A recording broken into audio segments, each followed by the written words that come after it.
Olá pessoal, dando sequência ao nosso estudo a respeito das principais famílias de angiospermas, de interesse econômico aqui do nosso estado, hoje a gente vai trabalhar com a família Fabaceae. Tá? É uma família que com certeza vocês conhecem inúmeros integrantes dessa família, né? Seja por conhecerem espécies de interesse agronômico, plantas de lavoura, né, para produção de alimento, de forragem, seja por conhecerem espécies nativas que fazem parte, né, dos nossos campos e matas aqui da nossa região.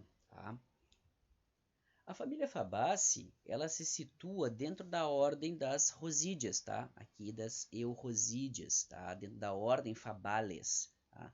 Essa ordem é bem próxima da ordem Rosales, onde nós temos a família Rosaceae, por exemplo, que é a família de importantes plantas de culturas frutíferas temperadas, né, como maçã, pêssego, cerejas, né, pera.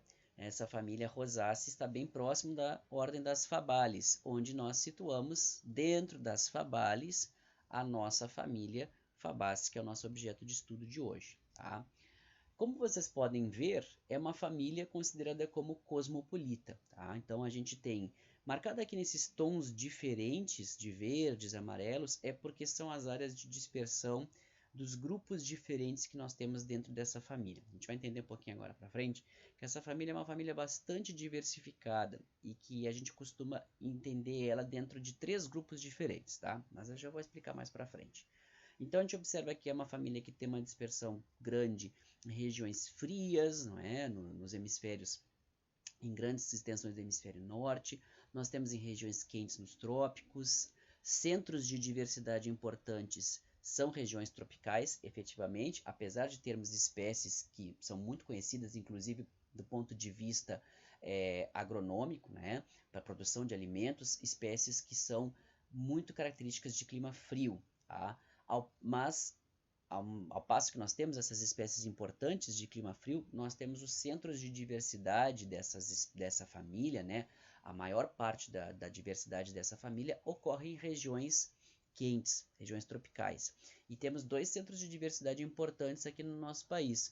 O Cerrado é um centro de diversidade importante de Fabaceae, e nós temos também a Amazônia, né, as matas pluviais da Amazônia, como também sendo um centro de importância de ocorrência, né, dessas espécies, inclusive principalmente as espécies arbóreas. Isso não quer dizer que aqui no sul nós não tenhamos essa família com destaque, tanto é que ela tem importância tanto do ponto de vista agronômico, quanto ela tem importância do ponto de vista ecológico aqui na nossa região, por ocorrer em grande quantidade. Nós temos muitas espécies de fabáceas, tanto as fabáceas arbóreas, quanto, né, e muito comumente, espécies herbáceas aqui na nossa região. Tá? Então a distribuição é ampla. Algumas características importantes da família. A família Fabaceae, ela também é chamada de família Leguminose, a família das leguminosas. Vocês talvez já tenham ouvido falar sobre isso. Se não ouviram, vocês vão ouvir falar isso durante o curso, né? Os engenheiros agrônomos, o pessoal da área agrária, costumam se referir muito comumente à família Fabaceae como as leguminosas. Tá? E isso tem uma questão muito histórica. Né? A família se chama Fabaceae porque ela recebeu esse nome, hoje esse nome é utilizado, porque vem lá do latim, onde se utilizava o termo faba, para se referir à fava. Tá? Entretanto, a fava hoje em dia ela já não é nem mais gênero fava. A fava é uma espécie dentro do gênero Vicia, que é o gênero Vicia faba. Tá? Mas recebeu esse nome por uma característica histórica. Tá? Então o nome Fabaceae vem de um nome latino e é uma questão de uso histórico. Tá? E o nome leguminose se refere ao fato de que a característica principal que define os componentes da família Fabaceae é terem o fruto do tipo legume. Tá? Que nós já vamos ver daqui a pouquinho o legume, caso vocês não lembrem, que são as chamadas vulgarmente, popularmente de vagens. Na verdade, as vagens recebem o nome, né, botânico de legume. Como todas essas plantas dessa família terão, né, um fruto do tipo legume, ela acaba recebendo o nome de leguminose.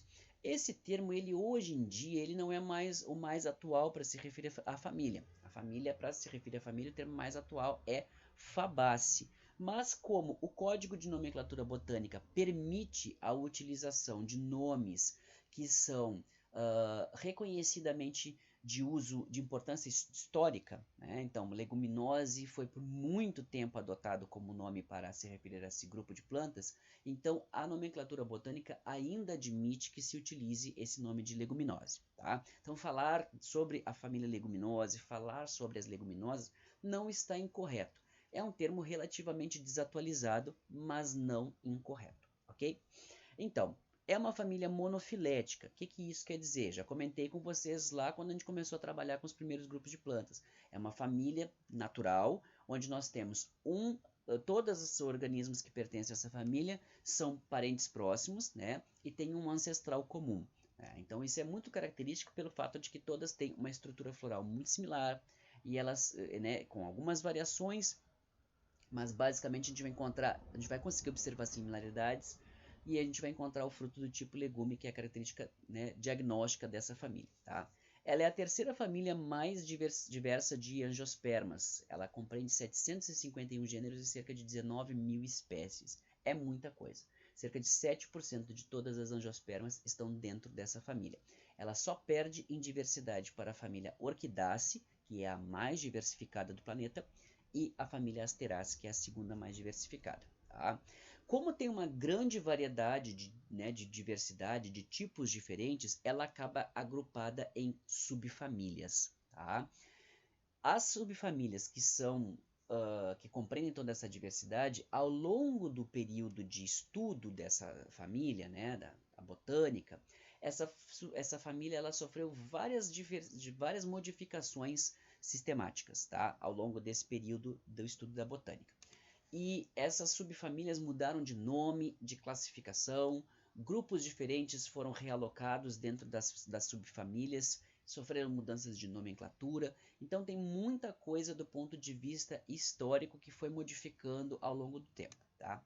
Até hoje, a nomenclatura mais aceita e a mais divulgada hoje em dia para a família Fabaceae é ela sendo chamada de Fabaceae, né, atualmente, e tendo três subfamílias. A família Fabaceae Caesalpinioide, a família Mimosoide e a família Faboide. Tá? A Faboide também pode ser chamada de Papilionoide, tá bom? Então são essas três subfamílias que são as mais divulgadas dentro da botânica da comunidade científica. Tá? Essa informação ainda é utilizada hoje em dia. A gente vai ver mais para frente que na verdade já ocorreu uma outra atualização, mas que por enquanto a gente vai ficar usando esse nome aqui para facilitar a nossa vida, especialmente para vocês que vão ter um uso, né, mais aplicado desse conhecimento e não vão precisar, né, saber tanto esses detalhes a respeito da sistemática da família. Tá? Só para vocês terem uma ideia, a gente tem gêneros extremamente importantes, como por exemplo o gênero Astragalus, que tem cerca de 3 mil espécies diferentes apenas dentro desse gênero. O gênero Acacia tem cerca de 1000 espécies, o gênero Indigófera 700, Crotalária também, e o gênero Mimosa cerca de 400 espécies. Tá? Então só esses 5 gêneros já compreendem uma grande porcentagem dentro da família. Bom, no Brasil nós temos 222 gêneros, né, desses 751 que ocorrem, 222 ocorrem no Brasil. São 2.822 espécies e acredita-se que cerca de metade ou até mais da metade dessas espécies sejam endêmicas, ou seja, tem ocorrência exclusiva aqui no território brasileiro. Tá? Essa grande diversidade de espécies compreende, obviamente, árvores e árvores de grande porte. Existem árvores do gênero Compassia que são consideradas como entre as maiores angiospermas que existem, tá? Arbustos, lianas, que são as trepadeiras, tá? E ervas que podem ser perenes, podem ser bianuais ou podem ser anuais. Então, a diversidade tem para todos os gostos, tá? Como eu já comentei para vocês, características comuns. O fruto do tipo legume, que é a característica diagnóstica, inclusive dá o nome antigo ao grupo, né? E folhas que são sempre compostas e apresentam estípula, tá? Daqui a pouco pouquinho mais a gente vai ver mais detalhes sobre isso. É uma família que apresenta grande importância econômica, a gente tem inúmeras espécies, né, ligadas à alimentação humana, né, soja, feijão, amendoim, né, essa ervilha, são espécies ligadas à alimentação humana. Nós temos inúmeras espécies de forragem, trevos, né, que são ligados a esse grupo. Crotalária mesmo, também, que é uma forragem também. Nós temos espécies que produzem pigmentos, como por exemplo o gênero Indigófera, né, recebe inclusive o tom de azul que coloria o jeans, né, o índigo, chamado índigo, recebe esse nome justamente por ser retirado de uma planta chamada Indigófera. Nós temos outros corantes, né, extraídos de outras plantas, como a questão do pau-brasil, né, de onde se extrai corante, também se extrai pigmento. Nós temos espécies de importância para a produção de madeira, nós temos espécies de importância para a produção de resinas. Então, existe uma imensa variedade, né, de espécies com usos econômicos dentro desse grupo, tá? E também vai ter uma grande importância do ponto de vista ecológico, por ser um grupo tão derivado, é óbvio que nós vamos ter muitas relações ecológicas acontecendo dentro desse grupo. Mas uma coisa que é muito importante e que deve ser mencionada é que muitas das espécies desse grupo fazem fixação de nitrogênio, né? O nitrogênio atmosférico, também chamado de azoto, tá? Por simbiose, né? Formação de relações simbióticas com bactérias que conseguem fazer essa fixação, tá?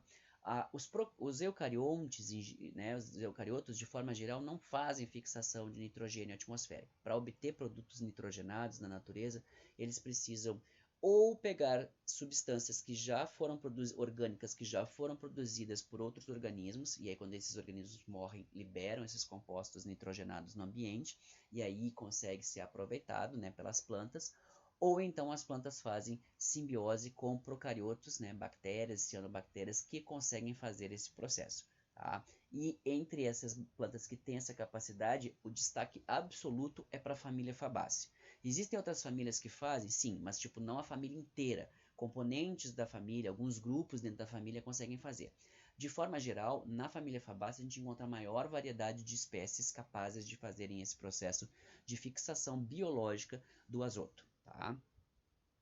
Então, só para deixar aqui claro no que a gente está falando, o legume é isso aqui, gente. É uma vagem. Né? O nome comum que se utiliza, né, para trabalhar com isso aqui é vagem, mas na verdade o nome correto para esse tipo de fruto é o legume. Ele é caracterizado por a gente encontrar em torno de umas 10 sementes aqui dentro, é o mais comum de se encontrar, pode ocorrer variações. E a gente vai ter um fruto que é formado por um único carpelo que se dobra sobre si mesmo, a folha carpelar, né, quando ele é um ovário, se dobra sobre si mesmo e solda. Então, de um lado vocês vão ter a dobradura do carpelo e do outro lado a soldadura do carpelo. E aí, aqui dentro, as sementes vão se ligar às paredes do carpelo. Isso a gente chama de placentação, tá, pessoal? Que é a forma como o óvulo se liga ao ovário. Quando acontece a formação do fruto, nada mais é do que um ovário que cresceu e as sementes são os óvulos que cresceram. Então, a forma como a semente se liga dentro do fruto é exatamente igual à forma como o óvulo estava grudado dentro do ovário. Tá? Isso a gente chama então de placentação. No caso, vocês conseguem observar que as sementinhas estão grudadas na parede do ovário. Elas não estão ligadas no topo, não estão ligadas lá embaixo, então elas estão ligadas na parede. Então a gente chama isso de placentação parietal, que vai ser encontrado sempre dentro dessa família, tá? E aqui a gente tem um exemplo de folha de soja, que vocês devem conhecer, que é uma folha composta, gente. Isso aqui tudo é a folha da soja, essas três partes aqui, tá? Então ela é uma folha trifoliolada, porque é uma folha que apresenta três folíolos. Então ela é uma folha trifoliolada, tá? Aqui embaixo não está aparente, mas existe estípulas na folha da soja, que eu vou mostrar as estípulas daqui a pouco para vocês. Mas vai ser sempre uma folha composta, a gente nunca vai ter folhas simples na família Fabaceae. E ela pode ser composta assim, com 3 folíolos, ou pode ser composta com muito mais folíolos. A gente também vai ver isso daqui a pouco, tá? Então, a raiz da Fabaceae, como a maioria das eudicotiledôneas, vai ser uma raiz pivotante, só que ela vai ter uma característica muito importante. Tá? Ela vai ter capacidade de formação de nódulos, tá? Então ela vai liberar no ambiente, quando ela precisa, quando o ambiente está pobre de nitrogênio para ela libera substâncias no ambiente que atraem as bactérias que estão ali vivendo livremente no ambiente, no solo, e forma nódulos nas suas raízes para englobar essas bactérias dentro desses nódulos. Esses nódulos, portanto, vão ser nódulos onde vai ter uma baixa concentração de oxigênio, porque ali dentro essas bactérias, a enzima que faz essa função de transformar o N2 atmosférico em produtos nitrogenados, no caso amônia, é uma enzima que não funciona na presença de oxigênio, tem que ser pouco oxigênio. Então ali cria-se um ambiente com baixo oxigênio dentro desse nódulo e as bactérias vivem ali dentro, ganhando açúcares da planta e dando em troca, em um ambiente protegido, obviamente, e dando para a planta substâncias nitrogenadas. É uma relação simbiótica, tá? Existem vários grupos de bactérias que fazem isso, né? O principal grupo que faz a simbiose com as leguminosas é o grupo dos chamados rizóbios, do gênero Rhizobium, tá? Então, esse grupo é o mais comum para fazer a fixação simbiótica de nitrogênio ligado às plantas da família Fabaceae. Quando esses nódulos são desmanchados, obviamente, as bactérias morrem, as plantas também morrem, ocorre liberação de matéria nitrogenada no ambiente que pode ser utilizado na forma de nitritos, nitratos, amônia, amônio pelas plantas que estão ali no solo e que não conseguem fazer essa fixação de nitrogênio. Então elas vão aproveitar o que foi feito pelas outras plantas, tá? Plantas muito importantes do ponto de vista econômico e que têm essa capacidade, como aqui na imagem mostra pra gente, nódulos na planta de soja. Então, Glycinimax, a soja, tem a capacidade ampla de fazer isso aqui, tá? Outras plantas também, o feijão, Phaseolum vulgaris, a ervilha, Pisum sativo, também tem essa capacidade de fazer. Forragens importantes como a alfafa, Medicago sativa, e os trevos, né, trevo Trifolium repens, que é o trevo branco, e Trifolium pratense, que é o trevo vermelho, também tem a capacidade de fazer isso. E então são espécies que são utilizadas que, além de produzirem alimento ou forragem, também vão enriquecer o solo em nitrogênio, tá? Outras espécies, como é o caso da Crotalaria spectabilis e outras espécies de Crotalaria, são utilizadas para fazer exclusivamente rotação de cultura para o enriquecimento do solo em nitrogênio e podem ser utilizados depois para fazer plantio direto em cima dessas espécies para fazer esse enriquecimento do solo, evitando a adubação nitrogenada e fazendo enriquecimento de nitrogênio no solo com esse processo natural, através do cultivo de espécies com riquíssima capacidade de fixarem nitrogênio biologicamente, tá? As folhas, por sua vez, vão ser sempre compostas, como eu já comentei. Elas podem ser trifolioladas, então pode ser uma folha que vai ter 3 folíolos, tá? Como é o caso da soja e do trevo branco, do trevo vermelho, tá? Não confundam com aquele trevinho de 4 folhas que tem, que é uma outra família completamente diferente, é a família Oxalidaceae, não tem nada a ver com os trevos das fabáceas, tá?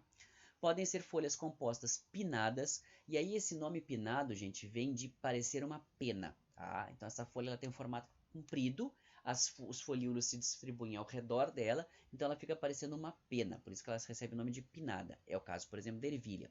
Ou elas podem ser folhas bicompostas, como é o caso da acácia, tá? Vamos ver isso aqui. Aqui, trevo branco, ó, 3 folíolos formando uma folha, tá? Folha trifoliolada. Aqui nós temos uma folha composta pinnada. Vejam como parece uma pena. Vocês vão ter 2 folíolos de um lado, aqui 2 do outro, e assim vai indo, parecendo com uma pena no final das contas, tá? E aqui na acácia, a gente tem a chamada folha bicomposta. Por quê? Ela tem a folha, os folíolos, e os folíolos são decompostos em estruturas menores ainda, que a gente chama de foliólulos. Então ela é composta 2 vezes, por isso que a gente chama de bicomposta ou recomposta, tá? Essa é uma característica comum de acontecer na subfamília Mimosoides. O que é estípula? Que a presença da estípula é tão importante nessa família. Estípulas são essas estruturas membranáceas, tá? Que vão se dar na junção do pecíolo da folha, o cabinho da folha que gruda a folha no ramo, tá? Com o ramo, com o caule, tá? Então essa estrutura aqui membranácea lembra uma folhinha, tá? Essa estrutura é a estípula. Isso aqui, por incrível que pareça, parece ser uma coisa tão sem importância, mas do ponto de vista de taxonomia sistemática, é uma estrutura extremamente importante, porque muitos grupos de famílias vão ter essa estrutura, outros grupos de família não vão ter essa estrutura. Então, a gente pode agrupar grupos diferentes de plantas por conta da presença ou ausência dessa estrutura e também da morfologia dessa estrutura, que em alguns casos vai ser uma estípula persistente, que vai durar o tempo de vida todo da planta, como é esse caso aqui. Outros casos de planta vão perder a estípula depois de um tempo. Em geral, a estípula vai estar ligado, como ela está na base de onde a folha vai sair do ramo ou o ramo vai sair do caule, ela tem a função de proteger a gema que vai dar origem à folha, a base da flor, por exemplo, ou a base de um ramo novo que vai se formar. Então ela fica ali protegendo a geminha enquanto não ocorre a formação do novo ramo ou da nova folha. Quando se forma a folha nova ou o ramo novo, essa estrutura ela perde a importância, muitas vezes ela vai acabar caindo. Então algumas famílias parece que não tem, eu vou olhar a planta, parece que ela não tem, mas a estípula é caduca, ela cai com o tempo, depois que ela perde a função. Outras estípulas vão ficar durante toda a vida da planta. E todas essas diversidades de estípulas vão permitir uma classificação biológica, né, de plantas baseadas muito também nessa estrutura. Um exemplo extremo dentro da família é isso aqui, ó. Essa aqui é a ervilha e ela tem uma estípula imensa, como parece uma folha, né? Uma estípula folhosa, grande, verde e capaz de fazer fotossíntese. Nesse caso, a estípula ela tem uma característica diagnóstica muito importante, óbvio, ela é muito chamativa dentro da planta, né? Muito conspícua, e ela tem uma função fisiológica porque ela também vai ter a capacidade de fazer fotossíntese e contribuir para a formação de açúcares na planta, tá? Então a ervilha é um caso extremo de para quem quer observar a estípula, a ervilha é um exemplo assim absurdo, né, do tamanho da estípula em relação ao tamanho da planta. Outras estruturas que podemos encontrar derivadas de folhas nas plantas da família Fabaceae, tá? Gavinha também ocorre na ervilha, tá? Gavinha é uma folha modificada que vai ocorrer na ponta do ramo, da folha, né? E como seria um folíolo ali, ao invés de formar um folíolo novo, ela forma essa estrutura compridinha que vai enrolar o ramo ao redor de um suporte, tá? Então ela serve para plantas do tipo trepadeira, tá? Que a gente já tinha visto. As plantas trepadeiras que têm gavinhas são as plantas trepadeiras do tipo sarmentoso. Uma outra estrutura que vai acontecer comumente e vai ser muito comum na subfamília Mimosoide é o chamado pulvino. O pulvino ele é uma dilatação que acontece na base da folha, tá?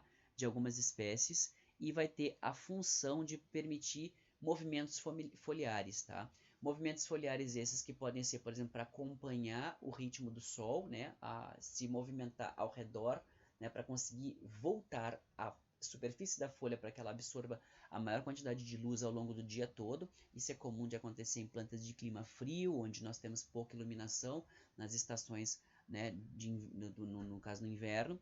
Tá? E vai acontecer com outras plantas também para evitar herbivoria. Vocês já devem ter tocado naquelas plantinhas tipo dormideira, que vocês tocam na planta e as folhas todas se encolhem, né? E parece que elas somem, se fecha todas as folhinhas.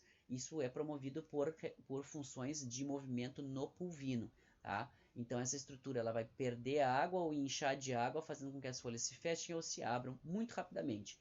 Quando acontece isso, toca na folha e ela se fecha, para que isso serve? Para fazer graça para alguém? Não. Serve porque quando ao tocar, por exemplo, um animal que é herbívoro, ao tocar naquela folha com a língua, por exemplo, com a boca para comer, ou com a mão para comer, com a pata para comer a planta e aquelas folhas todas se encolhem, o bicho não entende o que aconteceu. Para ele a folha sumiu ali, perdeu a parte que ele ia comer, desapareceu. Então o bicho fica sem entender o que aconteceu, para ele é que não tem mais folha ali, e aí ele vai se embora e não vai comer a folha. Então é uma estratégia para evitar a herbivoria, tá? E outras estruturas são os chamados nectários. Em geral, gente, os nectários vão acontecer nas flores, tá? Porque o que vai acontecer? A planta quer que o animal que está atrás de néctar visite a flor para levar pólen na sua cabeça, né, ou nas suas asas, nas suas patas, para visitar uma próxima flor e que esse pólen que está grudado nas partes do bicho rocem na parte feminina da flor e façam o processo de fecundação. É para isso que a planta fornece néctar para os animais, tá? Só que muitas vezes acontece de a planta oferecer néctar em outras partes da planta, como acontece na família Fabaceae muito comumente. Vai ter nectários extraflorais, no caso nas folhas. Qual que é a função disso? Duas possibilidades. Uma possibilidade é quando o bicho escala, bichos que não são polinizadores, como por exemplo formigas, escalam a planta atrás de néctar e de nutrientes, né? E vão muitas vezes cortar as folhas, ou então vão entrar nas flores, não vão polinizar as flores e vão destruir as flores, a planta oferece uma recompensa na forma de néctar, né, para esses organismos lá na base da folha. Então o bicho está indo lá para subir, para pegar folha, para destruir flor, ele encontra néctar na base da folha. Antes de encontrar as partes verdes, ele já encontra aquele pote de ouro para ele. Ele vai pegar esse néctar e vai consumir esse néctar, e aí ele vai embora sem destruir as partes verdes da planta e sem destruir as flores da planta. Tá? Esse é um exemplo. Um outro exemplo é no caso de plantas que vivem em consórcio com alguns tipos de organismos, como por exemplo é comum a gente encontrar na família Fabaceae, plantas que vivem em simbiose com outros organismos, tá? Por exemplo, formigas, tá? É comum isso de encontrar no gênero Acácia, por exemplo. Nesse caso aqui a gente está vendo o nectário, mas em outros casos existem umas estruturas chamadas domáceas, tá? Que são espinhos ocos que a planta vai deixar ali para que sirva como um abrigo para formigas. Tá? Por que a planta vai querer abrigar formigas dentro de espinhos ocos, ou então vai querer dar néctar para que essas formigas vivam ali felizes em simbiose com ela? Porque, em geral, essas formigas que essas plantas vão abrigar são formigas que não comem a própria planta na qual ela está vivendo. Elas usam essa planta como uma espécie de refúgio para elas viverem, tá? Mas elas vão se alimentar a partir de outras plantas. Tá? E isso faz com que essas formigas vivendo ali impeçam com que as formigas que vêm para cortar as folhas e se alimentar das partes florais e folhosas dessa espécie, elas sejam afastadas pelas formigas que vivem ali em simbiose com a planta. Tá? Então também é uma outra estratégia. Com relação às flores, vão ser muito comumente a maior quantidade de flores das fabáceas serão hermafroditas, ou seja, a flor vai ter os dois sexos, tá? Flores que vão ter um sexo só são muito mais difíceis de ocorrer dentro desse grupo. As flores vão ser pentâmeras. O que quer dizer isso? Elas vão ter as partes que compõem ela em número de 5 ou múltiplos de 5. Então a gente vai encontrar 5 sépalas, 5 pétalas, 10 estames, é o mais comum, tá? As sépalas vão ser unidas, formando então um cálice todo grudadinho na base da flor, ao passo que as pétalas são livres, tá? Então sépalas grudadas, pétalas livres. As flores vão ser zigomorfas ou actinomorfas. Pessoal, lembrando o que é zigomorfia e actinomorfia lá da aula de morfologia, tá? Zigomorfa é aquela flor que tem, quando a gente faz um corte na flor, ela vai ter dois lados iguais e apenas dois lados iguais. Então, se eu pego e corto a flor ao meio de cima para baixo, o lado da esquerda e da direita vão ser iguais. Mas se eu corto a flor e fico com uma parte de cima e de baixo, a de cima vai ser diferente da de baixo. Então ela só vai ter uma possibilidade de corte onde ela vai me dar dois lados iguais, como nós mesmos, nós seres humanos.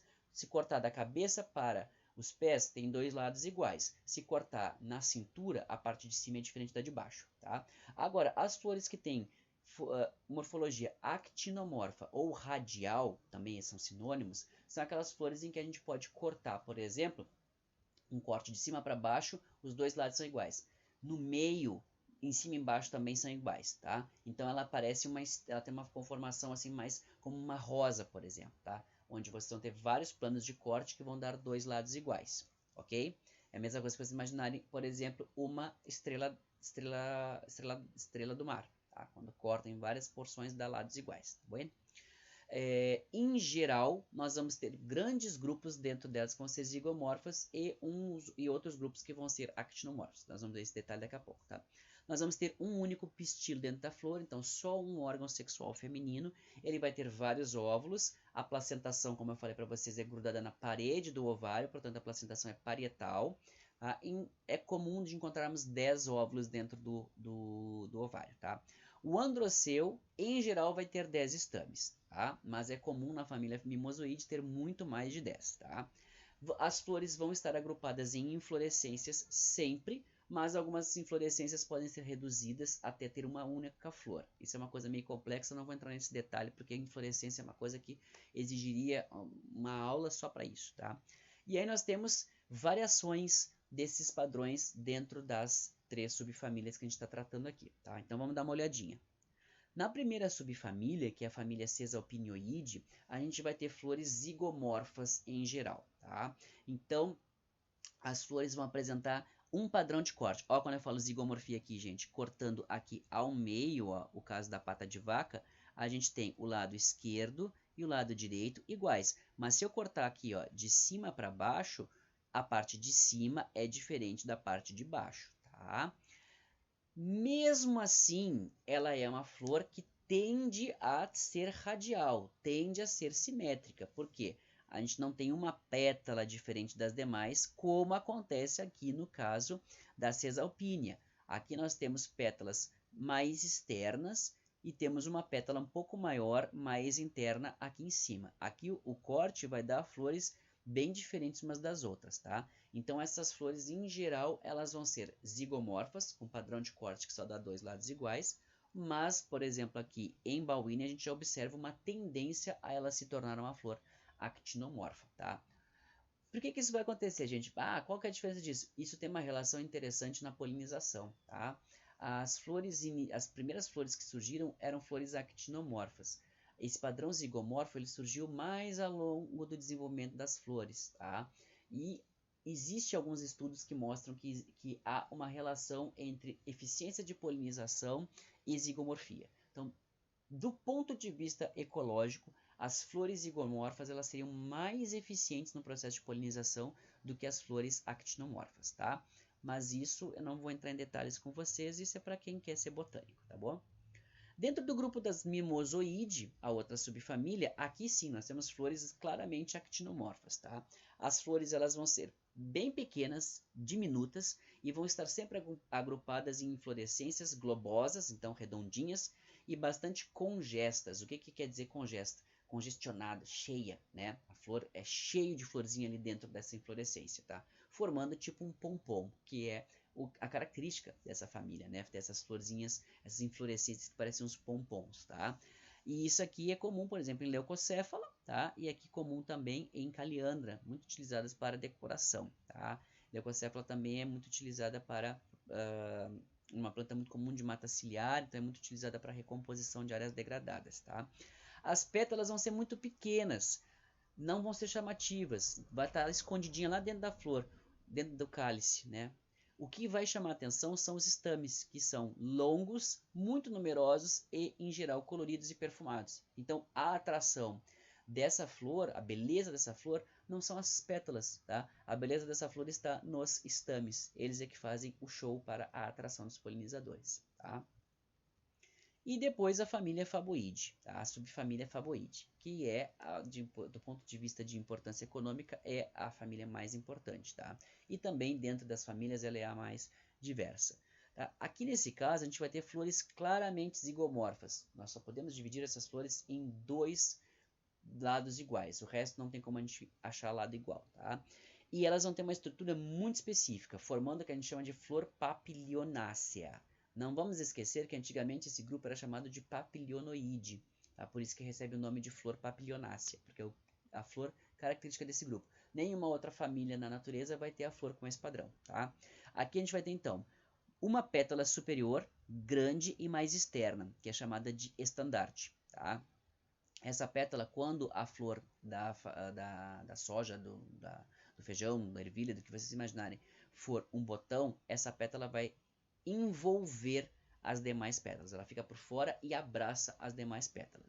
Aqui do lado nós teremos duas pétalas soltas, tá? Que serão chamadas de alas. Então aqui temos uma, mais duas, três pétalas, então até agora. As duas do laterais são chamadas de alas. E aqui dentro nós teremos uma outra pétala, ou um outro conjunto de pétalas que são duas pétalas, que elas são livres na base e soldadas aqui na ponta, tá? Então aqui, ó, as pétalas são todas livres, mas essas duas aqui são soldadas na ponta, formando uma quilha, parece uma quilha de um barco, e ela recebe justamente no seu conjunto o nome de quilha, tá? Ali dentro da quilha fechados estarão os estames, a parte masculina que produz o pólen. Na pontinha da quilha vocês vão encontrar os estames. Se vocês puxarem a quilha para baixo, vocês encontram os estames são expostos. E é exatamente assim que os insetos fazem. Eles vão pousar ali, vão ser atraídos pelo estandarte, e aí eles pousam ali na quilha e eles acabam expondo o grão de pólen e se passando pólen, né, muito pólen em cima do seu corpo, e assim eles vão visitando uma flor e a outra, tá? Perceba então o padrão claramente zigomorfo. Só dá para cortar aqui ao meio, o esquerda e direita é igual. Se cortar aqui de cima para baixo é completamente diferente, porque para cima vocês vão ter só o estandarte, para baixo vocês vão ter todas as outras pétalas, tá? Então aqui um estandarte, duas alas, três, duas pétalas que formam a quilha, 5 pétalas, portanto, tá? Os estames são comumente encontrados no padrão 9+1. Então, se vocês tiverem a oportunidade de olhar uma planta de feijão, de soja, né, de ervilha, deem uma observada e vocês vão encontrar esse padrão 9+1. 9 estames estão grudados, formando uma espécie de bainha ao redor do órgão reprodutivo feminino, do pistilo, e um único estame é solto, tá? Em cima dos demais. Tá? Esse é o padrão 9+1, mas no todo são 10 estames, múltiplos de 5, flor pentâmera. Tá? Só para mostrar para vocês, para encerrar, gente, que atualmente a classificação da família ela mudou. Tá? Por quê?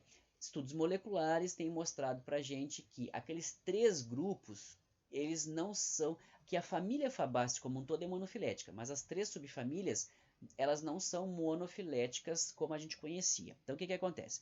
A subfamília Faboide, ela é considerada, sim, uma família monofilética, tá? Porque todas vão ter essa estrutura floral da flor papilioniácea, então, os estudos moleculares confirmaram essa coisa de ser um único ancestral comum e elas terem esse parentesco muito próximo.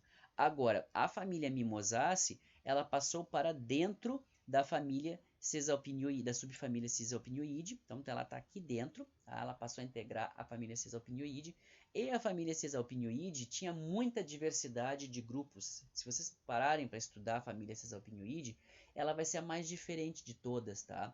A Faboide, todas têm a flor de um jeito, a Mimosoide também. A Caesalpinioide parecia uma coisa muito diversa. Uma tem uma flor que é zigomorfa, tem a flor que é radial, e assim por diante. Então, os estudos moleculares mostraram que realmente aquela diversidade morfológica toda que estava ali dentro não era uma subfamília só. E aí se dividiram em outras subfamílias, tá? Isso é importante para vocês? Nesse momento não. Eu estou apenas passando conhecimento para vocês saberem que caso se deparem com uma informação como essa, vão saber que está atualizado de uma forma diferente. Mas nós ainda podemos continuar considerando essas 3 subfamílias para né, processos de entendimento, e o que vocês vão utilizar provavelmente dentro da profissão de vocês está mais do que contemplado por essa questão das 3 subfamílias, ok?